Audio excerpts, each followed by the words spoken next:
They told her, Bella, you were a top communist for 19 and a half years. We will allow you to be a top anti-communist for 19 and a half years. Well, I went away on vacation. She had got poison in her kidneys. She was admitted to the hospital. She was operated on. The operation was successful. She was in the recovery room. I understand that even 15, 20 minutes. Somebody came along, took her out, put her in the operating room, and they operated on her bladder, and she died. To this day, nobody can figure out the signature or who did the operation. And it was almost 19 and a half years to the day. Well, of course, what people don't understand is that these are very vicious people. Now, the story that I'd always heard is that, and maybe you can clarify this, that she was actually, had been told during the Second World War that, if she, as a member of the Central Committee of the Communist Party, ever needed to know what the official Communist Party line was, that she was to call these people. They gave her telephone numbers for some people over at the Waldorf Astoria Hotel. Did she ever tell you that story? She says she dealt nothing with the people representing very rich families. She dealt with them.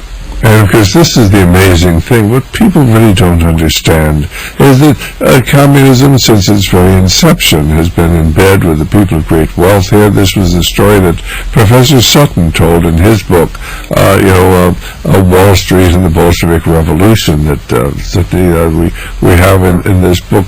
There was a British agent, which is written by a gentleman there who'd been actually sent there to Russia immediately after the First World War, and was working very, very closely with Lenin, and how close people were. This one gentleman, I think his name was Robbins, from associated with the people in the Federal Reserve Bank, was to Lenin. In fact, this fellow from the American Federal Reserve Bank, associated with the Federal Reserve Bank, was giving orders to Lenin, and Lenin actually obeyed the orders. He was taking his orders, not necessarily doing what he wanted to, but he was doing what he was told to do. And that was, it began to give you this idea that maybe nothing is as it appears to be. This whole communist movement is an enemy you have to justify a massive government here in the United States to protect us from the wicked communists. Would that be a fair appraisal? Yes, very, very fair. But I want to bring something else out. She also told us that Trotsky lived on the east side, East 8th Street, over a juice bar. And when the Second Revolution in Russia began, which was the Bolshevik one, Jacob Schiff, who owned the New York Post at the time, was the bag man, and he contributed, and Rockefellers and Lehmans and the Harrimans and Kahn and Loeb, people like that, and the Heinz people, and they call them Social Republican today. He collected, I think, $7 million or $17 million. He had an attaché case, took a ship, and the ship stopped at Halifax, Canada, and the Canadian Army Intelligence knew about this, and they pulled him off the ship, and they notified the United States State Department they had him, and somebody in the State Department told them to let him go, to proceed to Russia. And he went to Russia with the $17 million. Well, I think the importance of that was, of course, that basically, of course, at that time, the last thing we would have wanted was for Russia to leave the war. We wanted Russia in the war because, of course, that would of course tie up half the German army on the Eastern Front, and that would mean that there'd be less people on the Western Front who would be fighting the Americans. On the other hand, of course, by letting Trotsky go over there, they would be able to get Russia out of the First World War, and that would then allow the Germans to move their forces to the West. So why in the world would somebody in the American State Department simply order the release of Trotsky so we could go to Russia, help to finance the Bolshevik Revolution, which eventually did take Russia out of the war, and of course make it increasingly difficult for the Allied forces. And of course you have to understand this whole thing is political theater. This is done over and over again. That's how you can finance the best enemy possible. If you don't have an enemy, how can you have a war? That really is so difficult for people to accept, don't you think, Frank? Yes, it is. It's very difficult. And to put everything in perspective, they don't have no real means of information. The information that the average American is given is a propped up information, is what the certain power centers want them to know. And so they maneuver into doing what they want them to do, and to support the movements and the actions that the people who want to build a one-world government want them to do. That's why I do what I do. 5 hours a day. We have, fortunately, the privilege of talking to people all over America, all over the world, bringing the news behind the news, the story behind the story, helping them get the information you will never get from ABC, CBS, NBC, Time, or Newsweek. Fortunately, U.S. News World Report has had to close down. They were part and parcel in this whole thing too, but they have been forced to close. In fact, increasingly, the conventional media is closing down, and people are getting the news and information from the internet and shortwave. Thank goodness for that, because it means we may just be able to reach people with the truth for the first time in almost 100 years. I agree with you. Well, let's go to Dr. Edgar Lucidi. Edgar, do you have any thoughts at all on what Frank has said, or anything you'd like to add? Well, certainly he covered it quite well, and because he knew her very well. I had met her just once, together with Frank, when I visited New York in the 60s, and she did say that the reason why she joined the Communist Party, of course, as Frank brought out, was that she thought it would help the people, but gradually she realized that it was not to help the people, but it was to control them. That every time that she proposed some reform movement to help the people, the Communist Party would object. They said, we don't want to reform the people, we want to create a revolution. A reform will make the people happy. We want to keep them unhappy. And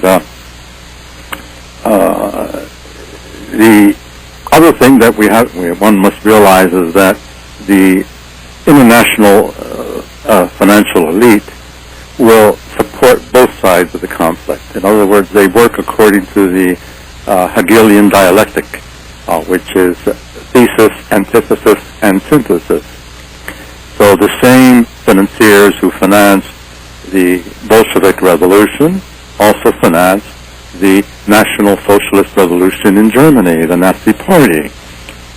The word Nazi is an acronym for the National Socialist Workers' Labor Party.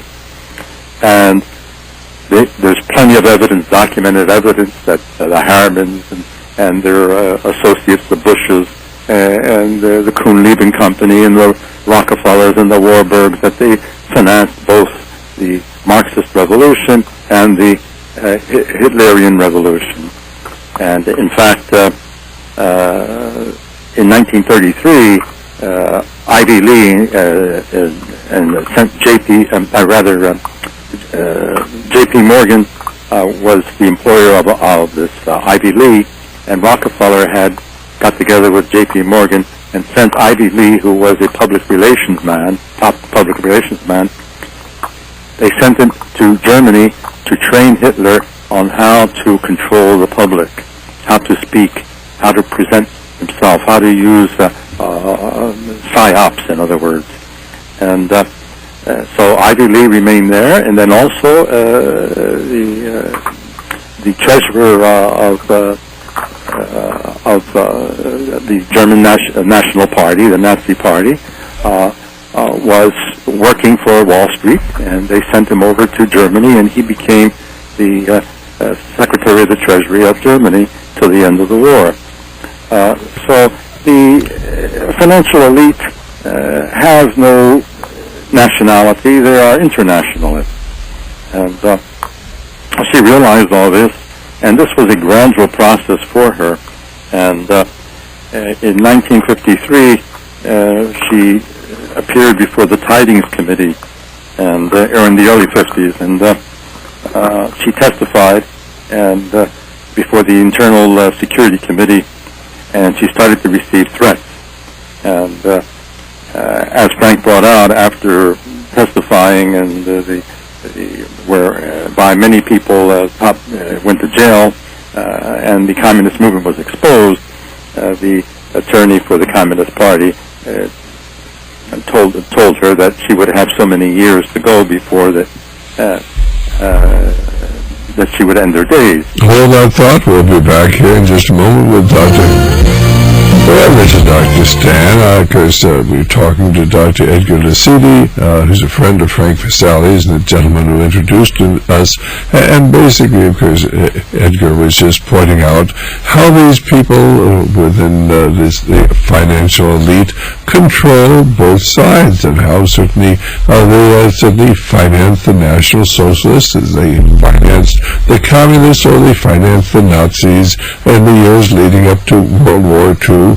One of the things I'd never heard before, but there's a man named Ivy Lee. He was actually a publicist who worked for John D. Rockefeller, and of course the Rockefellers were terrible and vicious and dangerous people, so they had to get a publicist to try to make them look like such altruistic, nice people, and change the public conception of them. Basically, if you ever go back and read about the riots in the copper mines where the Rockefellers brought in their thugs and they killed all sorts of women and children. They simply slaughtered them there. They were the families of the people who belonged to the Union who were objecting to the brutal treatment there they received working in the copper mines.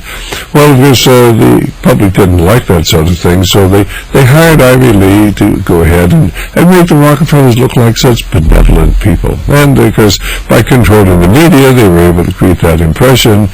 But Dr. Lucidi was saying that then they sent Ivy Lee over to Germany to work with Adolf Hitler to teach him how to be a more effective speaker and how to be able to manipulate the masses.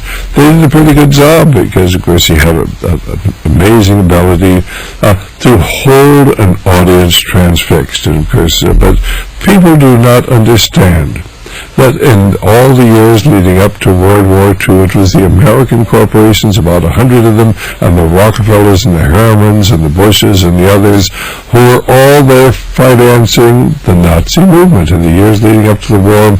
But it didn't end up leading up to the war. It continued during the war, where 100 American corporations built the weapons that were used at Normandy, at the Battle of the Bulge, to kill Americans. And there were Americans there running General Motors and running Ford and running IBM and running AT&T and running the American banks and running the Standard Oil and all of these. And basically I have an interview, I have a letter I found when I went to Colonel Cross's papers back at Yale University, and it's written by the American ambassador to Germany at that time. His name is William Dodd.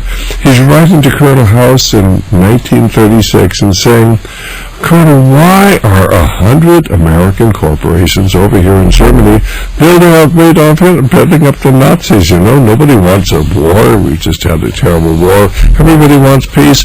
Why are 100 American corporations over here making the war material for the German military when there's no profit to be made? Because there are exchange controls. Certainly do the people back at home who own stock in these companies understand that what's going on over here?" And then, of course, we have John Loftus's wonderful book, America's Nazi Secret. John, at a security clearance 3 levels above top secret, worked for the Justice Department in the late 1970s to track down the Nazi war criminals. And, of course, he found out that all during the war, of course, these American corporations were building the weapons used to kill American boys. And the Americans who headed those corporations during the war were never tried. They were all arrested and then released, and the information was suppressed. So that most people don't understand how, as Edgar said, we finance both sides. We finance our war effort and their war effort as well. But if you're going to have a war, you got to have an enemy. Frank, what are your thoughts about that? Does that sort of thing really go on in the world today?